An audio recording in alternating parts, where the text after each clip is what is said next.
Hello दोस्तों, welcome to my new video.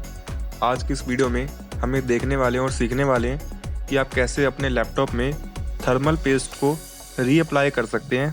Thermal paste वही paste है जो आपके लैपटॉप में जो सीपीयू होता है यानी प्रोसेसर और हीट सिंक, उन दोनों के बीच में हीट ट्रांसफ़र के लिए रिस्पॉन्सिबल होता है। तो आज हम उसी को रीअप्लाई करने वाले हैं, क्योंकि वो जो पेस्ट होता है वो काफ़ी टाइम बाद सूख जाता है और उसकी जो हीट ट्रांसफ़र की कैपेसिटी होती है वो काफ़ी रिड्यूस हो जाती है। तो हमें उसको 9 to 12 मंथ्स में एक बार ज़रूर से रीअप्लाई करना चाहिए।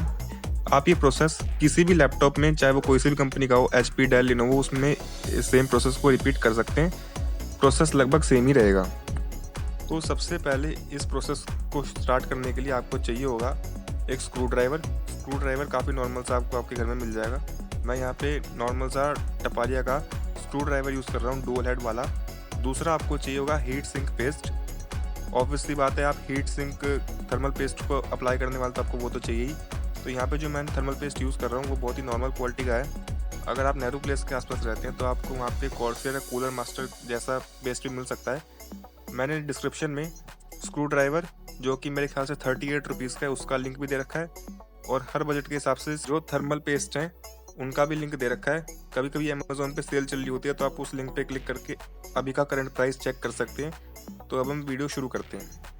एक बात मैं आपको ये और बताना चाहता हूँ कि एक्सपेरिमेंट में ऐसा देखा गया है, ऑब्जर्व किया गया है कि जो कोलगेट है वो भी काफ़ी हद तक थर्मल पेस्ट का ही काम करता है। लेकिन अब उसको बिल्कुल यूज़ मत करिएगा, क्योंकि उसके दो रीज़न है। पहला, वो कोरोसिव इन नेचर है, यानी वो जिस भी मेटल से अप्लाई होता है, जिस पे भी, उस पर जंग लग जाता है। दूसरा, वो इस चीज़ के लिए बना ही नहीं है, तो वो जल्दी से सूख जाता है, फिर आपको उसको दोबारा रीअप्लाई करना पड़ेगा। और मेरे को नहीं लगता कि ऐसा कोई करेगा। तो अगर आप अपने कंप्यूटर से प्यार करते हैं तो ऐसा बिल्कुल मत करिएगा। तो अब हम मेन प्रोसेस को शुरू करते हैं। यहाँ पे जो मैं आपके सामने डेमोन्स्ट्रेशन के लिए लैपटॉप ले रहा हूँ वो डेल इंस्पिरॉन 5559 है। इस लैपटॉप में आज हम ये प्रोसेस देखने वाले हैं। तो इस प्रोसेस के लिए सबसे पहले आपको अपने लैपटॉप को ट्विस्ट करना है, उसको उल्टा कर देना है। इस स्टेप पे अगर आप अपने लैपटॉप के नीचे कोई क्लॉथ रखें तो वो काफ़ी अच्छा रहेगा। सबसे पीछे आपको एक बैटरी का पैनल दिखेगा। ये मेरे लैपटॉप में है, आपके में हो सकता ना हो। HP या लेनोवो के लैपटॉप में पीछे सिर्फ एक सिंगल प्लेट होती है, तो आपको उसे ही हटाना पड़ेगा। लेकिन मेरे लैपटॉप में है, तो फिर मैं इसको यहीं से लीवर पुश करके बैटरी को बाहर निकाल लेता हूँ। अब ये बैटरी मेरे हाथ में आ गई है, देखिए। अब बैटरी को हम किसी सेफ जगह पर रख देंगे, वर्क स्पेस से थोड़ा साइड में।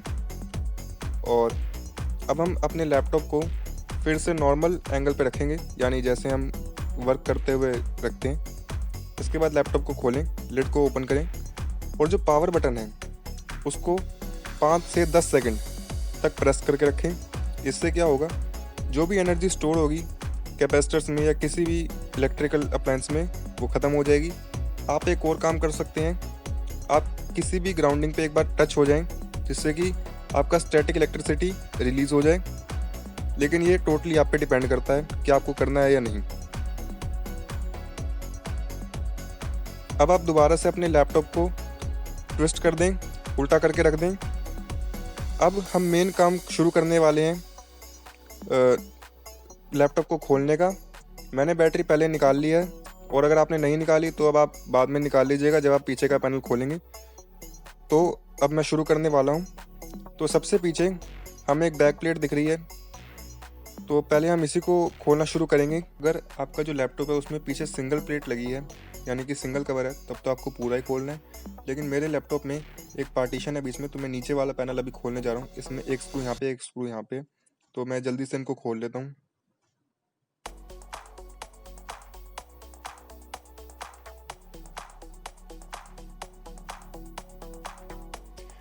अब ये दोनों स्क्रू मेरे हाथ में आ गए हैं।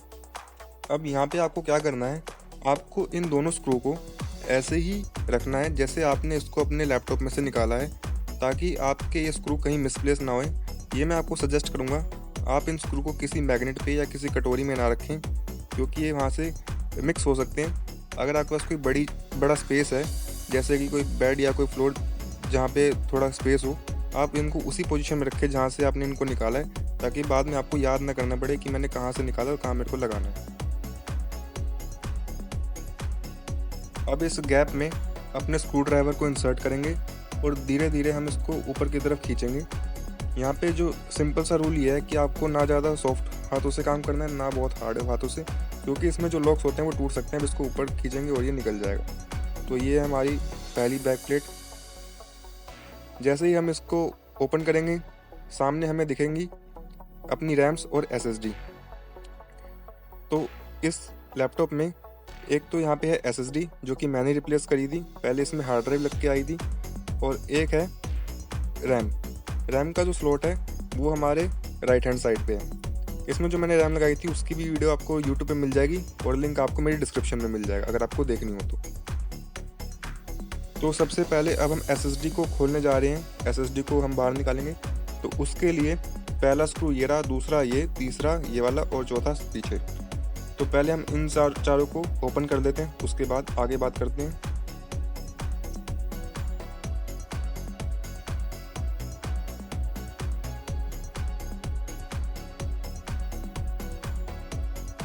अब ये चारों स्क्रू मेरे हाथ में आ गए हैं। जैसे मैंने आपको बताया, आपको बहुत ध्यान से रखने हैं, कोई भी स्क्रू मिसप्लेस नहीं होना चाहिए। और अब हम क्या करेंगे, SSD को ये पीछे जो स्ट्रैप है इससे पकड़ के बाहर निकालेंगे और इसको आराम से बाहर निकालना है, ज़्यादा ऊपर मत उठाइएगा।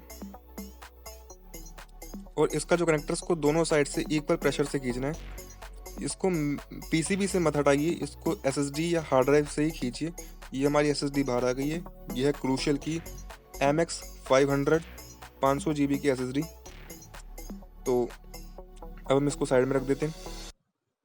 ये जो ब्रैकेट है इसका आपको खास ध्यान रखना है, ये इससे चिपका हुआ होता है और ये अलग भी हो सकता है, हार्ड ड्राइव में ये नहीं होगा। अब हमें क्या करना है, अगर आप थोड़ा सा ऊपर देखें तो यहाँ पे आपको एक स्क्रू दिखेगा। इसको पहचानने का सिंपल सा रूल है, CD ड्राइवर जहाँ पे आपका होता है, CD ड्राइव जिसे कहते हैं, उसकी लाइन में ये स्क्रू होगा, उस लाइन में और कोई स्क्रू नहीं होगा। आपको इसे लोकेट करना और इसे ओपन करना। ये रिस्पॉन्सिबल होता है हमारे CD ड्राइवर को अपने पोजीशन पे लॉक रखने के लिए। आपको इसे निकालना है और अपने CD ड्राइवर को बाहर खींच लेना है। मेरे केस में ये बाहर इजीली नहीं आ रहा है, तो बैटरी कंपार्टमेंट जो है, अगर हम वहाँ पे ध्यान से देखेंगे तो वहाँ पे एक आपको CD ड्राइवर का पार्ट दिखेगा, उसको आपको धक्का देना है और ये बाहर आ जाएगा ईजिली। ये देखिए, ये है मेरा CD ड्राइवर। आपके लैपटॉप में भी लगभग सेम ही होगा। ये आप पार्ट नंबर देख सकते हैं।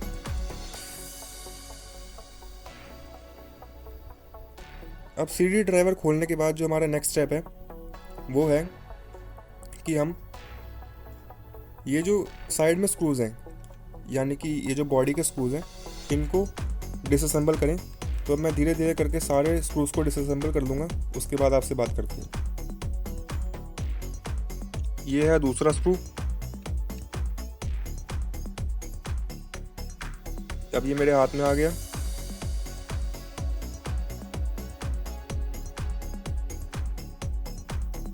ये है तीसरा स्क्रू, इसको हम खोलते हैं। फोर्थ,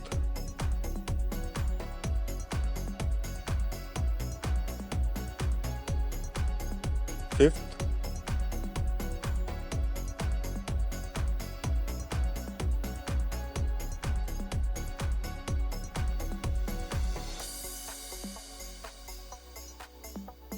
ये जो आपको बैटरी दिख रही है इसे CMOS बैटरी कहते हैं। और अगर आपके लैपटॉप या PC में हर बार टाइम चेंज हो जाता है तो फिर आपको इस बैटरी को रिप्लेस करना पड़ता है, और ये यहीं पे होती है, इसी पोजीशन पे। अगर आपके पास कंप्यूटर है तो मदरबोर्ड पे होगी, चाहे वो कोई सी भी कंपनी का हो, MSI, गीगाबाइट या ASUS। इसे CMOS बैटरी कहते हैं। एक स्क्रू यहाँ पे भी है, तो हम इसको भी जल्दी से खोल लेते हैं।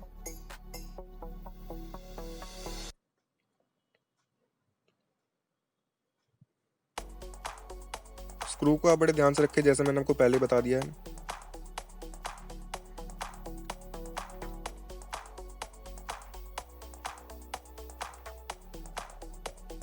तो अब हम ऊपर चलते हैं। ऊपर यहाँ पे हमें स्क्रूज दिख रहे हैं थोड़े से। यहाँ पे दोनों साइड पे स्क्रूज हैं और बैटरी कंपार्टमेंट के अंदर भी 2 से 3 स्क्रूज हैं। हम धीरे धीरे सबको निकाल लेते हैं।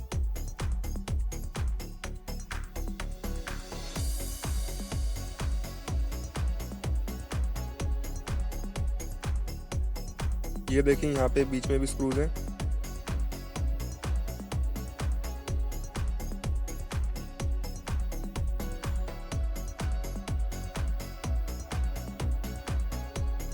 और अब यहाँ पे अगर हम CD ड्राइवर की तरफ चलें तो यहाँ पे 3 स्क्रूज आपको दिखेंगे, इसीलिए मैंने आपसे CD ड्राइवर को निकलवाया था। ये डायरेक्ट बॉडी से अटैच है और ये काफ़ी अलग टाइप के स्क्रूज हैं, इनको आपको बहुत ध्यान से रखना है। आप देख सकते हैं ये कितने थिन है। ये 3 स्क्रूज हैं यहाँ पे। CD ड्राइवर निकालने के बाद ही निकलेंगे आपसे, तो आप उसको बड़े ध्यान से निकालिएगा।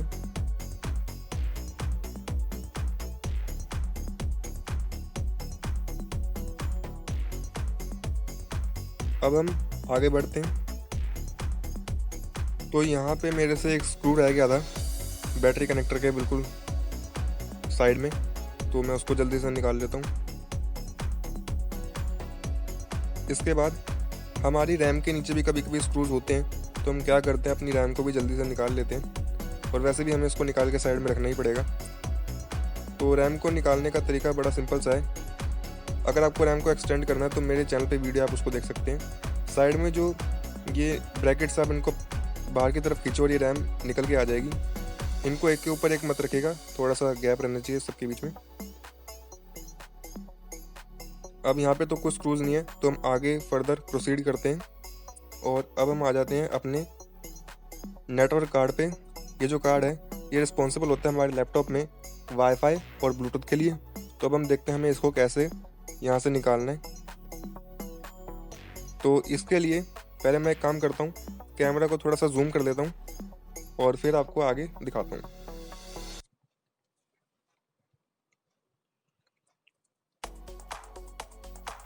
तो अब अगर आप ध्यान से देखें, यहाँ पे एक पत्ती है तो उसके ऊपर एक स्क्रू लगा है। तो हम क्या करते हैं, सबसे पहले तो स्क्रू को ही यहाँ से निकाल लेते हैं।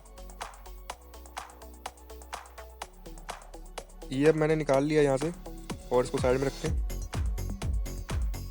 आप देख सकते हैं वो जो ब्रैकेट था और एक ये स्क्रू। अब ये भी रैम की तरह ही लगा हुआ है यहाँ पे, बस इसमें एक डिफरेंस छोटा सा जो है वो ये है कि ये इस डायरेक्शन में लगा हुआ है और जो रैम थी वो इस डायरेक्शन में लगी हुई थी। तो अब हमें यहाँ से इसको खींचना है। तो पहले हम वायर को बाहर निकाल लेते हैं।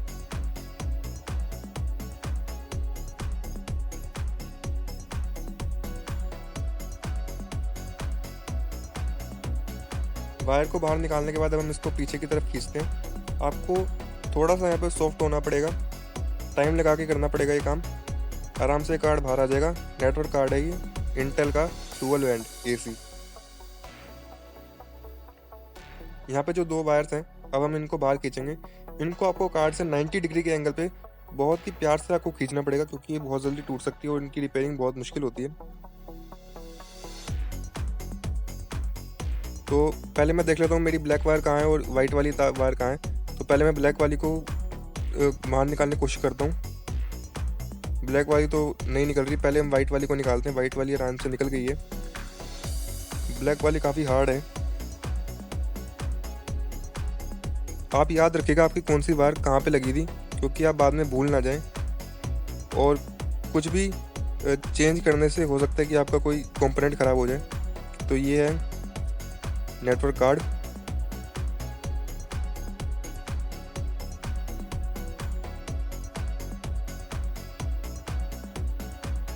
इंटेल डुअल बैंड AC जो कि 2.4 गीगाहर्ट्ज़ और 5 गीगाहर्ट्ज़ को सपोर्ट करता है।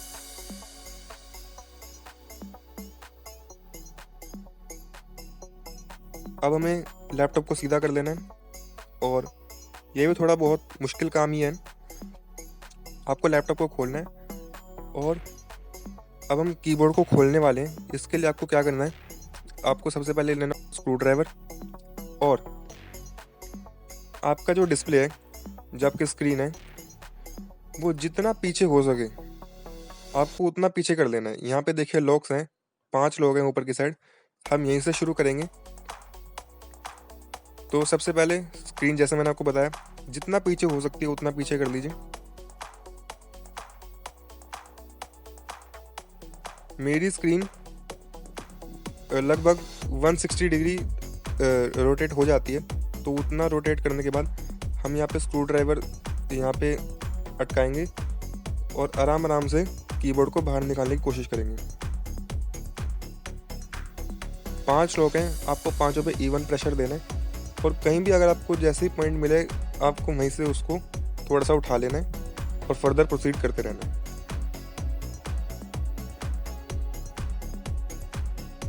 अब देखिए जैसे हमें यहाँ से सेपरेशन मिल चुकी है, अब हम धीरे धीरे इस गैप को एक्सटेंड कर लेंगे।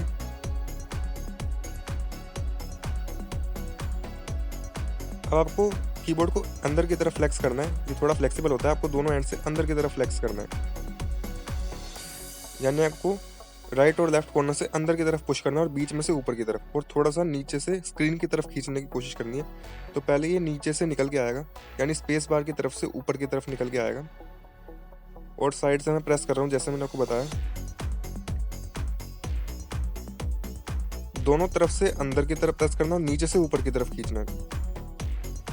ये देखिए एक साइड से निकल गया और दूसरी साइड से। अब आपको तेज से नहीं खींचना है, आपको बड़े आराम से ऊपर उठाना है, क्योंकि इसकी वायर अभी कनेक्ट है लैपटॉप से।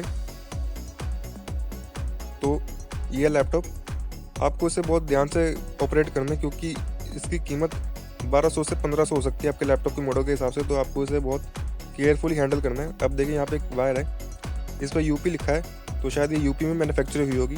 वैसे इसका मतलब अपर पार्ट से होता है, तो ये मतलब ये साइड ऊपर रहेगी।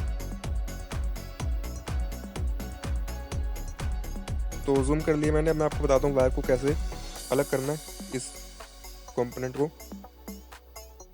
यहाँ पे देखिए एक ब्लैक कलर का आपको ब्रैकेट या कनेक्टर दिख रहा होगा, आपको इस कनेक्टर को ऊपर कर देना है। जैसे आप कोई ढक्कन खोलते हैं, आपको वैसे इसको ऊपर कर देना है। ये देखिए ऊपर हो चुका है। अब आपको वायर खींच लेनी है बहुत ही ध्यान से। यूपी वाली साइड हमेशा ऊपर रहेगी। ये फैन की डस्ट यहाँ पे है, क्योंकि फैन हमें यहीं से दिखने लग जाएगा अभी।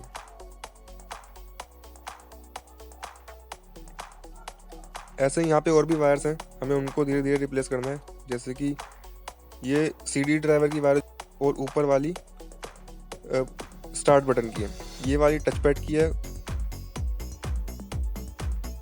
तो सबसे पहले हम सीडी ड्राइवर वाली वायर को डिस्कनेक्ट करने की कोशिश करते हैं। ये लॉक खोला इसका, और अब हम वायर को निकाल लेंगे। ये वायर निकल गई है सीडी ड्राइवर की। ये पावर बटन की वायर है, तो इसमें भी सेम काम।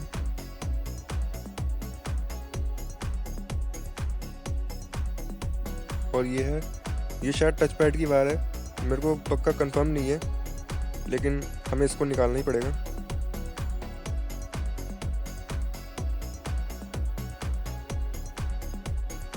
हम इसको सिर्फ इसलिए निकाल रहे हैं ताकि अगर हम जब को खोलें और कोई भी हमारे अंदर स्टैटिक चार्ज हो तो वो इधर से उधर ट्रांसफर ना हो पाए। अगर आप इसको नहीं भी खोलेंगे तब भी कोई ज़्यादा दिक्कत की बात नहीं है, लेकिन आपको जो सीडी ड्राइवर वाली वायर मैंने आपको बताई, ये वाली, इसको तो आपको खोलना ही पड़ेगा, क्योंकि पैनल अलग होएगा पीछे वाला। अब क्या करना है, यहाँ पे जितने भी स्क्रूज हैं हम उनको जल्दी जल्दी खोलेंगे और आगे आप वीडियो देखते रहिए। अगर आपको ऐसे स्टेप में कॉन्फिडेंस ना हो और आपको लग रहा हो कि आपसे नहीं हो पाएगा, तो मैं आपको हाईली रिकमेंड करूँगा कि आप बाहर से ये काम करवाएं, क्योंकि ये जो कंपोनेंट्स हैं बहुत छोटे छोटे हैं और हो सकता है अगर आपका कोई कंपोनेंट ख़राब हो जाए तो आपको अलग से मिले भी ना, तो वो ज़्यादा बड़ी दिक्कत हो जाएगी।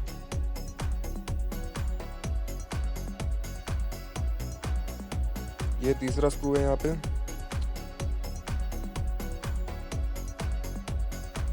फोर्थ,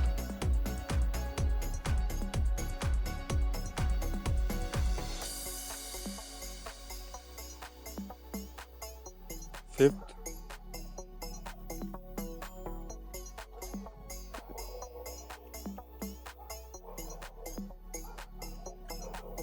और अब लगभग ज़्यादातर निकाल लिया है। आप एक बात देखिए, यहाँ पे जो फैन है उसमें 3 वायर्स हैं, 3 वायर से ये होता है, एक तो होगी पॉजिटिव, एक नेगेटिव और तीसरी होती है सिग्नल के लिए, जो कि मेनली येलो कलर की होती है, ताकि जो आपका फ़ैन है वो हर टाइम फुल स्पीड पे ना रोटेट करे।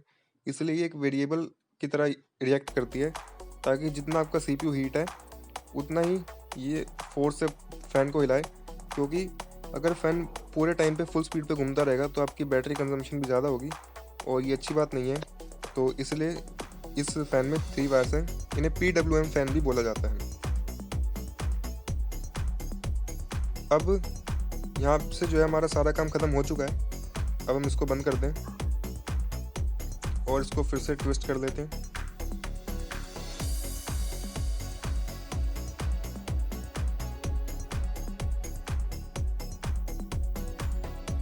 अब हम धीरे धीरे पैनल को उठाने की कोशिश करेंगे हर साइड से, और जहाँ पे भी हमें सेपरेशन मिलेगा हम उसी को एक्सटेंड करते हुए पूरा गैप बना लेंगे। तो यहाँ पे मैंने क्लॉथ रख लिया अपने लैपटॉप के नीचे। अब मेरे को यहाँ पे एक सेपरेशन मिली है, एक गैप मिला है, जिसको मैं हो सकता है एक्सटेंड कर सकूँ। तो ये देखिए यहाँ पे एक गैप दिख रहा है और मैं कोशिश करूँगा इसी को एक्सटेंड करते हुए ले जाऊँ और धीरे धीरे हर साइड से पैनल को निकाल लूँ।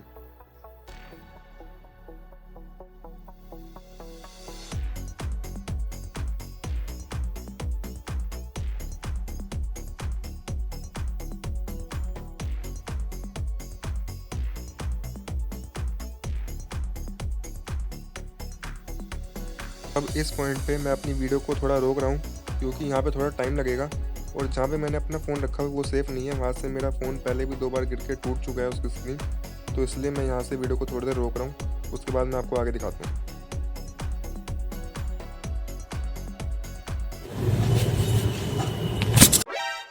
何？お前はもう死んでいる。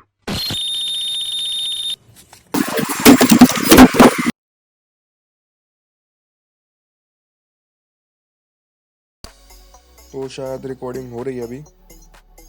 फ़ोन गिर गया था लेकिन इस बार ज़्यादा नुकसान नहीं हुआ है, क्योंकि जब पिछली बार मेरा फ़ोन गिरा था तो मैंने इसकी स्क्रीन रिपेयर नहीं करवाई थी, बस थोड़ा सा क्रैक बड़ा हो गया। तो हम जल्दी से वीडियो कंप्लीट करते हैं, फिर आपसे बात करते हैं।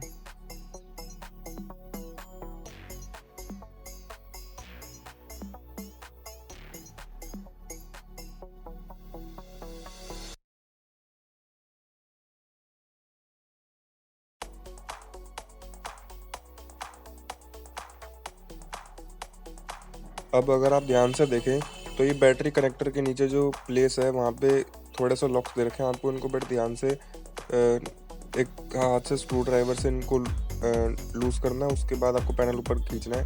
तो आप बहुत ध्यान से ये काम करिएगा।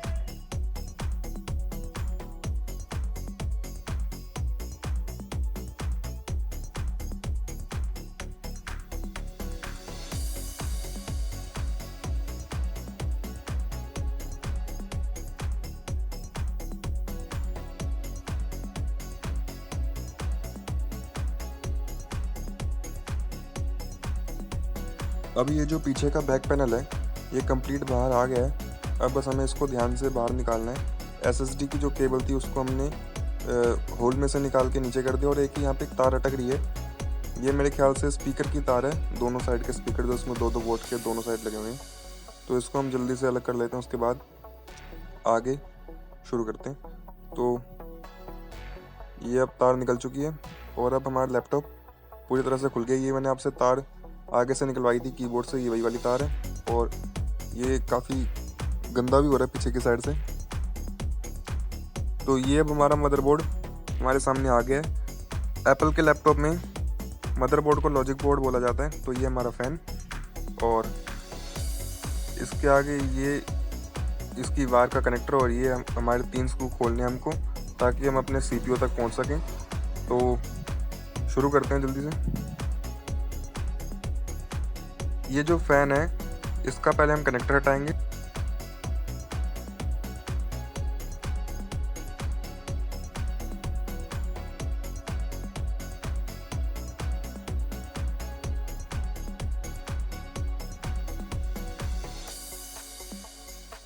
बस हमें सिर्फ CPU के जो स्क्रू हैं उनको निकालना है।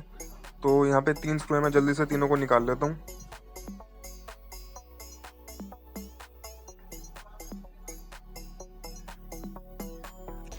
अब इसको हम आराम से उठाएंगे। तो ये देखिए, यही वो पेस्ट है जो कि हमें रिप्लेस करना है। और ये जो कॉपर की पाइप है ये इससे काफ़ी अच्छे से स्टिक हो रखी होती है। तो ये जो इसके ऊपर पेस्ट है हमको इसको भी रिमूव करना पड़ेगा अच्छे से, और जो CPU के ऊपर है उसको भी अच्छे से क्लीन करना पड़ेगा।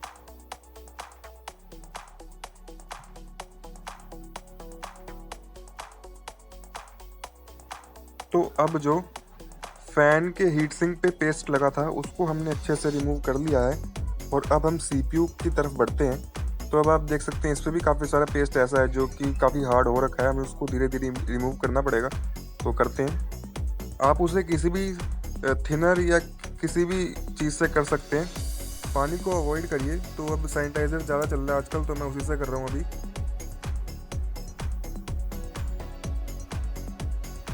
तो सैनिटाइज़र से ये काम काफ़ी इजीली हो रहा है।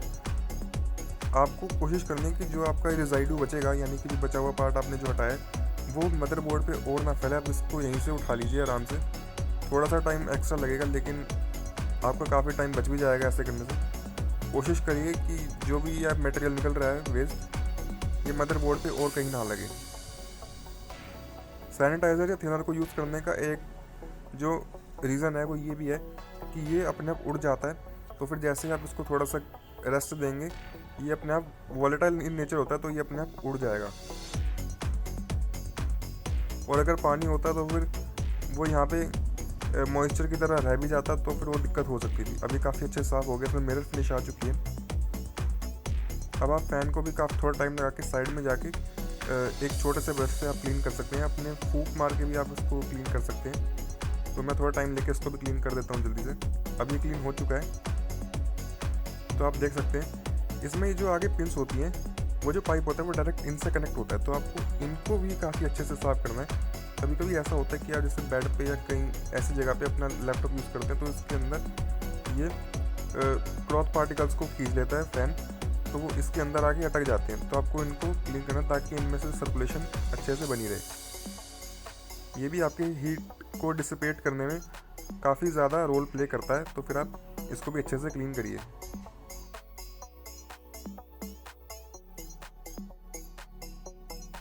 अब टाइम आ गया है थर्मल पेस्ट को यहाँ पे लगाने का। तो अब हम थर्मल पेस्ट को लगाने जा रहे हैं।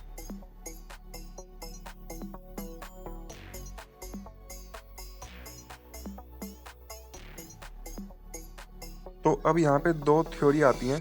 पहली ये कि आप CPU पे थोड़ा सा थर्मल पेस्ट की एक ड्रॉप डाल दें और उसको फैलाइए मत। जब आप उस पर हीट सिंक को रखेंगे तो वो अपने आप फैल जाएगा। दूसरी थ्योरी ये कहती है कि आप इसको जैसे आपने इसको रख दिया है अपने CPU के ऊपर, तो आप उसको किसी कार्ड से, डेबिट कार्ड या मेट्रो कार्ड या किसी भी चीज़ से फैला लें। तो फिर आप दोनों में से कोई सी भी थ्योरी को फॉलो कर सकते हैं। आपको ज़्यादा नहीं लगाना, आपको बहुत ही मिनिमम से मिनिमम लगाना ताकि हीट ट्रांसफ़र होए और इसका कोई नेगेटिव इम्पैक्ट ना पड़े। आप इतना भी ज़्यादा ना लगा लें कि आप सोच रहे थे कि हीट ट्रांसफ़र अच्छा होगा और होने की जगह वो उल्टा और बेकार हो जाए। तो आपको बहुत ही बैलेंस तरीके में रह के आपको ये लगाना पड़ेगा। जब आप ये सब लगा लें तो आप याद रखिएगा आपने जो फ़ैन का कनेक्टर है वो ज़रूर लगाना। अगर आप वो भूल गए फिर आपको दोबारा पूरा लैपटॉप खोलना पड़ेगा। तो आप फ़ैन का कनेक्टर ज़रूर याद से ज़रूर लगा लीजिए। स्क्रू देख लीजिए, ज़्यादा टाइट भी नहीं होने चाहिए, ज़्यादा लूज़ भी नहीं।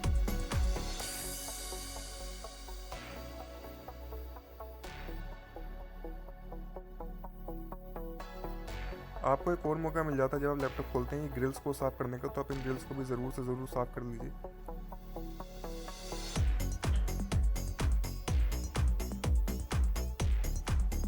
अब हम लैपटॉप को बंद करने जा रहे हैं। अब ज़्यादा काम नहीं है, मेरे को उम्मीद है कि अब तो आप लैपटॉप को बंद कर ही लेंगे। वैसे मैं यहाँ पे लैपटॉप को बंद करके दिखा रहा हूँ, लेकिन अगर आपको समझ आ गया और आपको लगता है कि आप कर सकते हैं तो आप यहाँ से वीडियो को पूरा स्किप कर सकते हैं। और थैंक यू फॉर वॉचिंग। लेकिन अगर आपको लगता है कि अभी भी कहीं ना कहीं आपको लग रहा है कि मेरे से ये चीज़ बंद होने में थोड़ा दिक्कत हो सकती है, तो आप बैठे रहिए, मैं आपको ज़रूरी चीज़ें बंद करके ज़रूर दिखाऊँगा। जैसे कि रैम लगाना, और जब आप नेटवर्क कार्ड लगाना और कीबोर्ड को बंद करना, तो रैम लगाने के लिए 45 डिग्री एंगल पे आप उसको अंदर की तरफ पुश करिए, नोच से नोच मिलाइए और नीचे की तरफ प्रेस कर दीजिए, वो अपने आप लॉक हो जाएगी।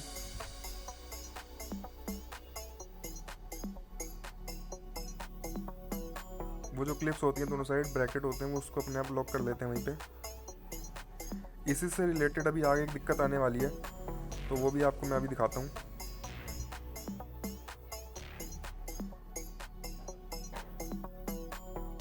ये हमारा नेटवर्क कार्ड में जैसे हमने निकाला था वैसे ही हम इसको डालेंगे।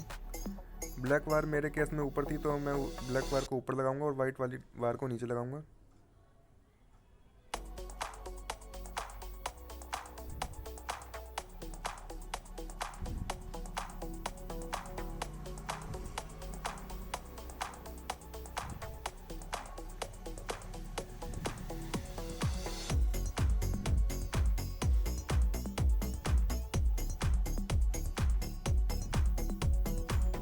अब हम इसको अंदर पुश कर देंगे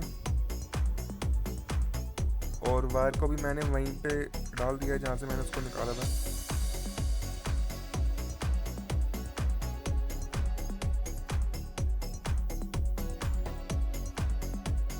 जो यहाँ पे एक ब्रैकेट था हम उसको यहाँ पे दोबारा से लगा देंगे, ये वाला। ये जो ब्रैकेट है ये नॉन कंडक्टिंग मटेरियल है, तो आप देख रहे हैं कि दोनों वायर के ऊपर टच हो रहा है, इससे कोई दिक्कत नहीं हो रही क्योंकि ये करंट को ट्रांसफर नहीं करता। ये लगेगा इस पोजीशन में, ये दोनों वायर को उस पर प्रेशर बना के रखता है ताकि वो लूज ना हो जाए, और नेटवर्क कार्ड को अपनी पोजीशन में लॉक करके भी रखता है।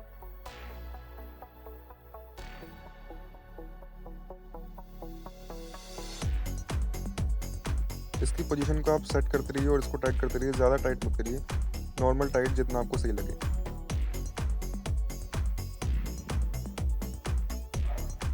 अब हम लगाते हैं अपनी SSD।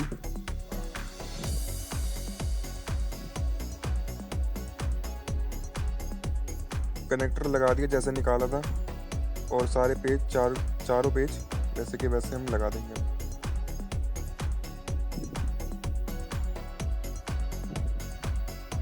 अब हम बॉडी पे जितने भी स्क्रू हमने निकाले थे वहीं से लगा देंगे। जहाँ से भी हमने बॉडी पे स्क्रू निकाले थे हम उनको अपनी पोजीशन पे लगाते रहेंगे। जैसे हमने CD ड्राइवर के वहाँ से 3 स्क्रू निकालते अंदर की साइड से, तो वहाँ लगा देंगे।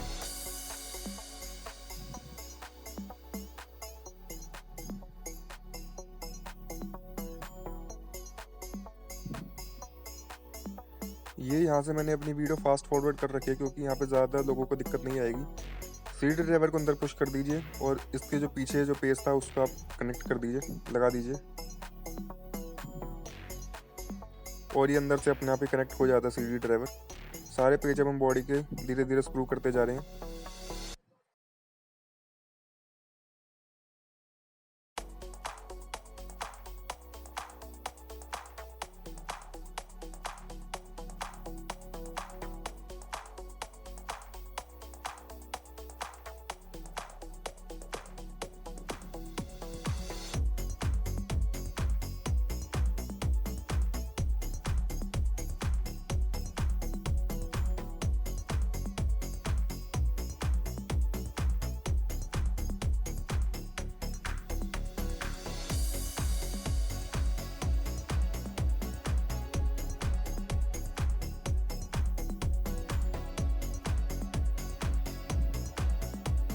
अब बारी आती है हमारे कीबोर्ड को दोबारा कनेक्ट करने की। उससे पहले यहाँ पे जितने भी वायर्स हैं हम उनको अटैच करेंगे और सारे स्क्रू को लगाएंगे।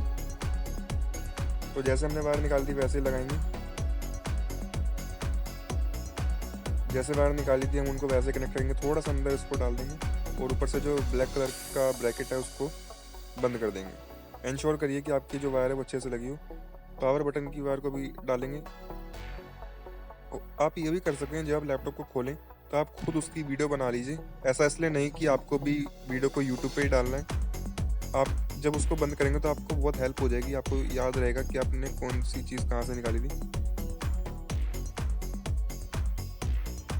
अब तीनों वायर मैंने जल्दी से यहाँ पे कनेक्ट कर लिए, सारे स्क्रू मैं कनेक्ट करने वाला हूँ। इसके बाद हम कीबोर्ड की तरफ बढ़ेंगे।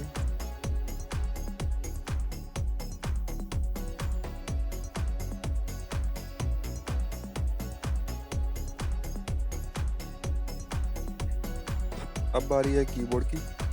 कीबोर्ड की वायर को कनेक्ट करना बिल्कुल मत भूलिएगा।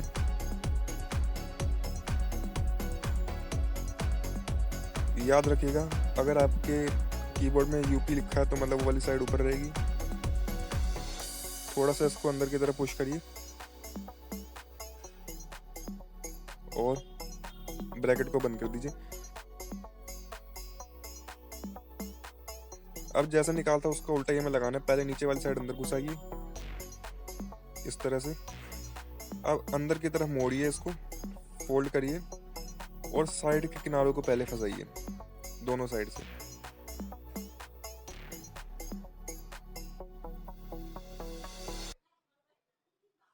और अब बस ऊपर से नीचे दबाते रहिए, वो लॉक अपने आप लॉक हो जाएंगे। आपको टक टक टक की आवाज आएगी और ये अपने आप लॉक हो जाएगा अपनी पोजीशन पे।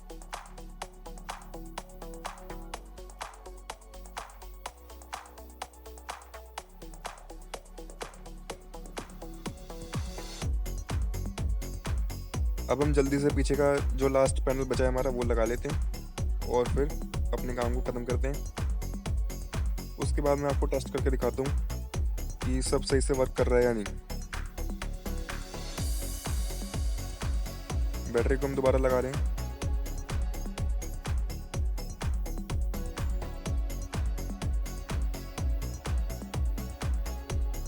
अब बस हम इसमें नॉर्मली वर्क कर सकते हैं। बटन ऑन करेंगे, लेकिन मैंने थोड़ी देर वेट किया और कोई डिस्प्ले आया नहीं यहाँ पे। तो जो इसकी चार्जिंग वाली लाइट है वो कुछ अलग सा बिहेव कर रही है। मैं आपको दिखाता हूँ।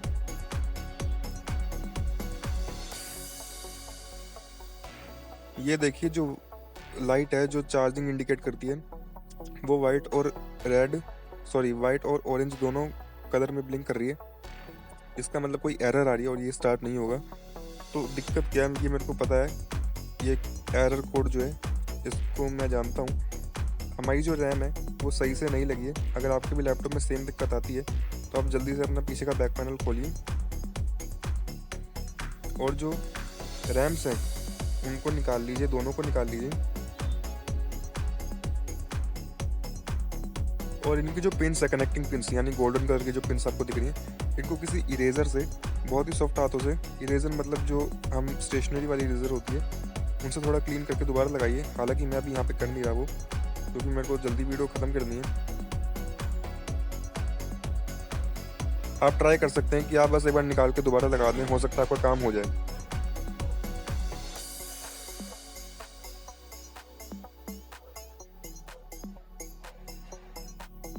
आप ये भी कर सकते हैं कि आप एक बार बस रैम को निकालें और दोबारा इंश्योर करके कि ये सही से लगे, आप उसको दोबारा लगा दीजिए। हो सकता है आपकी प्रॉब्लम इतने में सॉल्व हो जाए।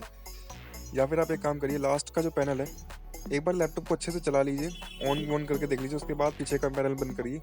इससे भी आपको बार बार आपकी मेहनत नहीं लगेगी। तो अब लैपटॉप बूट हो रहा है और अभी लॉक स्क्रीन आ जाएगी। लॉक स्क्रीन आ गई विंडोज़ की।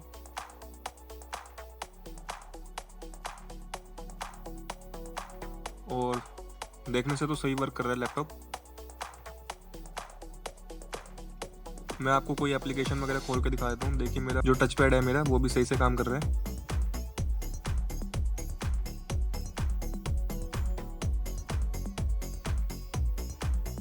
तो अब हम पहले जल्दी से बैक पैनल को बंद कर लेते हैं, आगे फिर हम फर्दर प्रोसीड करते हैं। 2 स्क्रूज हैं इसके, जल्दी से मैं लगा लेता हूँ।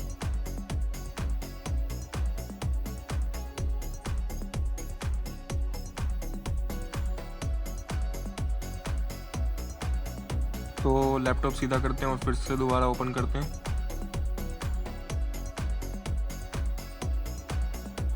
तो दोबारा से पासवर्ड डाल के अंदर लॉगिन करते हैं।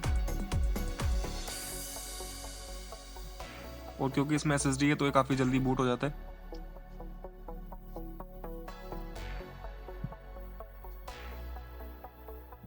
ये देखिए, अब इसका टच पैड तो काफ़ी सही से काम कर रहा है।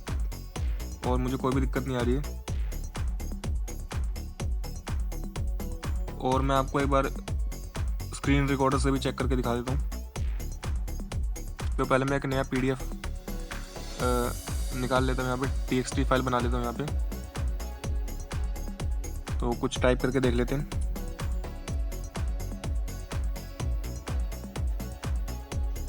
तो कैप्स लॉक सही से काम कर रहा है इसका।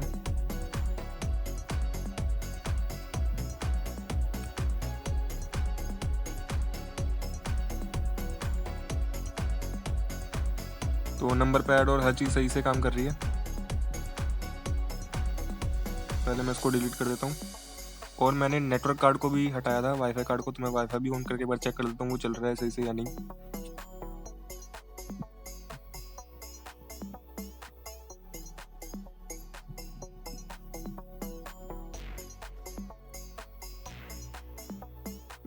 तो मैं थोड़ा सा नेट आपको चला कर दिखाता हूँ, और हो सका तो स्पीड टेस्ट भी करके दिखाता हूँ।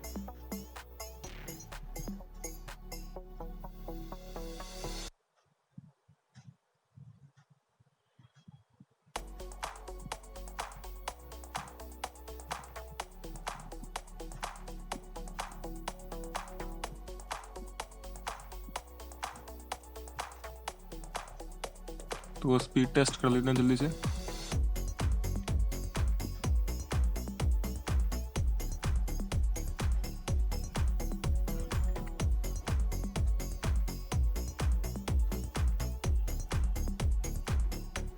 तो स्पीड 75 Mbps प्लस ही आ रही है, तो ठीक है, 75 ही आनी चाहिए।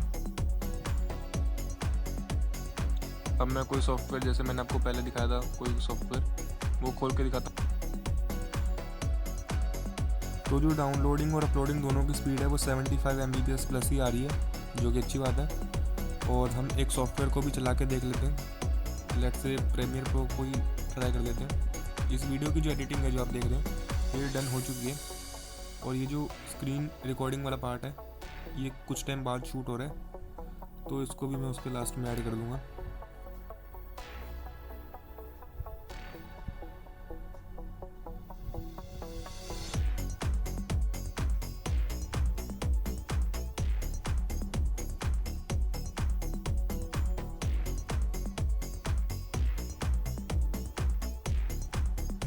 तो ये है वो पूरा प्रोजेक्ट इसी वीडियो में।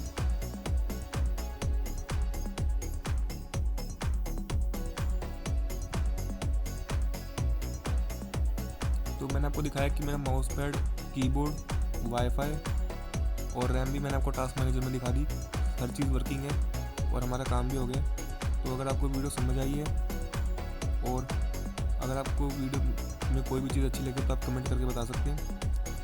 अगर आपको वीडियो समझ में आई, अंडरस्टैंडेबल लगी, तो आप वीडियो को लाइक कर सकते हैं, शेयर कर सकते हैं। तो आज की वीडियो के लिए इतना ही। मिलते हैं किसी नई वीडियो में। Thanks for watching. Thank you so much.